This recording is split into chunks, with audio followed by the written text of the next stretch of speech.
देश भर में कल दीपावली का पर्व धूमधाम से मनाया गया। बालाघाट में रोशनी के पर्व दीपोत्सव की अलग अलग तस्वीरें देखने मिली।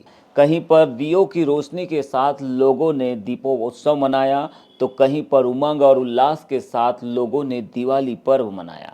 दिन भर की चहल पहल और खरीदी बिक्री के बाद मार्केट में दुकानदारों ने शाम होते ही पूजा अर्चना की और आतिशबाजी करते हुए पर्व की खुशियां मनाई। कली युगे कली प्रथम चरणे दूसरे भरतखंडे भारतवर्षे आर्यावर्ते कली सांगरके मध्य दिए रख दू ओम कर्पूर वरम तो करो फिर दिए रखते ना विद्यारविंदे भवम भवानी शविदम नमः। शहर में रंग बिरंगी लाइटों से सजे प्रतिष्ठानों और घरों में माता लक्ष्मी और गणेश जी की पूजा की गई। घरों की देहरी पर दीप जलाए गए, आंगन में रंगोली उकेरी गई और जमकर आतिशबाजी भी की गई। ये तस्वीरें शहर के मुख्य मार्केट की है, जहां दिन भर लोगों की भारी भीड़ देखी गई। खासकर फूलों और लाइटिंग की दुकानों के साथ कपड़ा, मिठाई और फटाका दुकानों में लोगों की भीड़ इस कदर टूटी कि पैर रखने तक जगह नहीं मिली।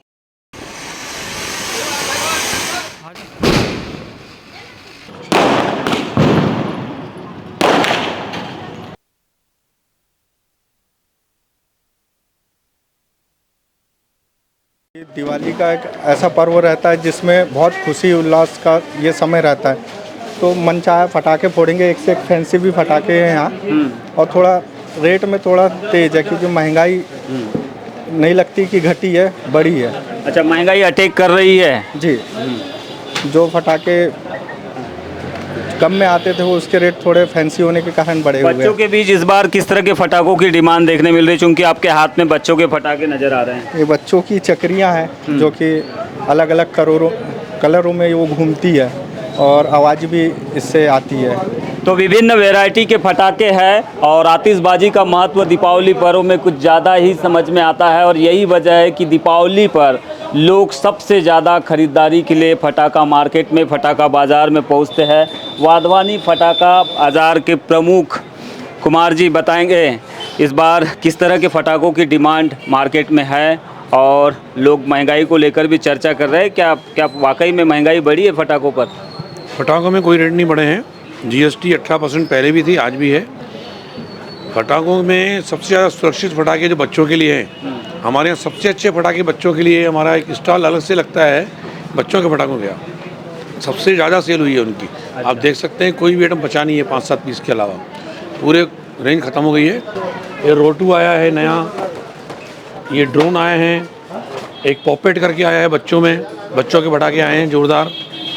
इस प्रकार के पटाखे इस कंपनी पहली बार मार्केट में देखने मिल रहे हैं क्या इस बार? नहीं, हर साल बुलाते हैं जी। इन पटाखों की डिमांड सबसे ज़्यादा रहती है। बच्चे की मेन चॉइस है इन, यानी बच्चों के लिए बहुत सेफ पटाखे हैं ये। सरकार जो दावा कर रही है जीएसटी घटी है, रेट कम हुए हैं, 70 की चीज़ 50 में मिल जाएगी। पटाखे में रेट कम नहीं हुए हैं किसी प्रकार से। गवर्नमेंट को चाहिए कि जीएसटी इसमें कम करे। पटाखों में जीएसटी बहुत ज़्यादा है। ये मनोरंजन का एक पूरी दुनिया में इसमें पटाखों में आतिशबाजी में छूट है।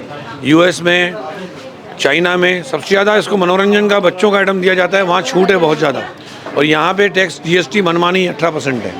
मार्केट की क्या स्थिति इस बार दीपावली पर्व पर? क्या मार्केट ठीक ठाक है फटाकों का? मार्केट अभी 3-4 दिन से पानी रुका है तो ही ग्राहकी अच्छी हुई है, अन्यथा इसके पहले तो ग्राहक बहुत डरे हुए थे पानी को देखते हुए। जैसा कि संतुष्ट है क्या नहीं पटाखा मार्केट के लोग संतुष्ट है क्या नहीं? संतुष्ट है तो रिटेल मार्केट मतलब पता पड़ेगा। हमारा धंधा तो मालिक की दया से 3-4 दिन में अच्छा हुआ है। दिवाली के इस उत्सव को, खुशियों के इस पर्व को मनाने के लिए दुकानों पर पहुंच रहे हैं, फटाका मार्केट में पहुंच रहे हैं, लेकिन ये सच्चाई है कि फटाकों पर जो जीएसटी है वो पूर्व की तरह ही लागू है। किसी भी प्रकार की इसमें कमी नहीं हुई है। 18% की जीएसटी दर से ही फटाके आज भी मार्केट में बिक रहे हैं। हट्टा पुलिस ने बकरा और बकरियों की चोरी करने वाले 2 भाइयों को किया गिरफ्तार। वारदात को अंजाम देने 4 नाबालिग साथियों का करते थे इस्तेमाल। चोरी के बकरा बकरियों को काटकर मटन के तौर पर बेचता था ईबू पठान।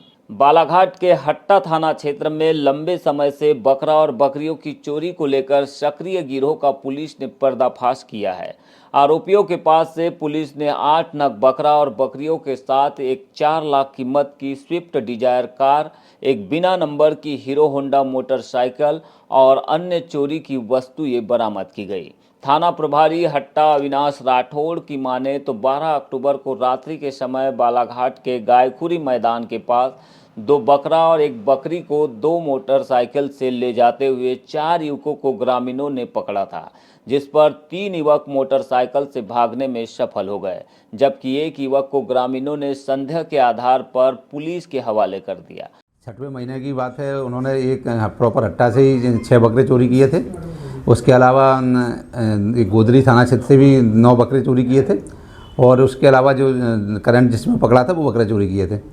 तो उनसे पूछताछ की तो उन्होंने ये बताया कि हम बालाघाट जिले के 50 किलोमीटर के आसपास के क्षेत्र में चोरियाँ करते हैं।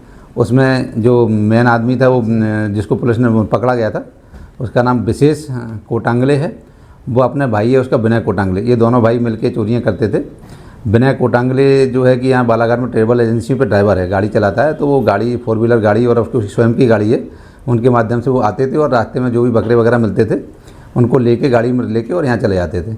उनके साथ 4 नाबालिग बालक भी थे, वो भी साथ जो उस समय भाग गए थे। उनको बाद में पुलिस ने गिरफ्तार कर लिया है और उनके कब्जे से 2 मोटरसाइकिल, 1 कार हम लोगों ने जब्त कर ली है और इसके साथ 8 बकरे भी जब्त किए हैं। मालखाना कोतवाली से 55 लाख रुपए और जेवर चोरी करने के प्रकरण की पुलिस जांच जैसे जैसे आगे बढ़ रही है, लगातार नए नए खुलासे हो रहे हैं।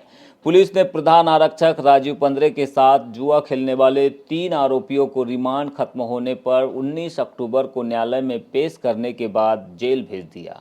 जानकारी के अनुसार मालखाना प्रभारी राजीव पंद्रे ने चोरी के रुपयों से जमकर जुआ खेला, जिसे लेकर पुलिस ने जुआ खेलने वाले सिवनी के विकास उर्फ लाला सहित ऋतुराज मोहारे भटेरा और हेमराज रनगिरे कुम्हारी निवासी को 2 दिन पहले ही गिरफ्तार किया था।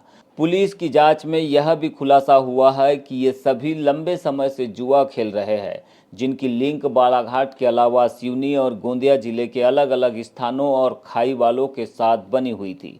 इधर इस पूरे प्रकरण में राजीव पंद्रे के साथ कुछ और पुलिस कर्मियों के द्वारा जुआ खेलने की जानकारी सामने आ रही है।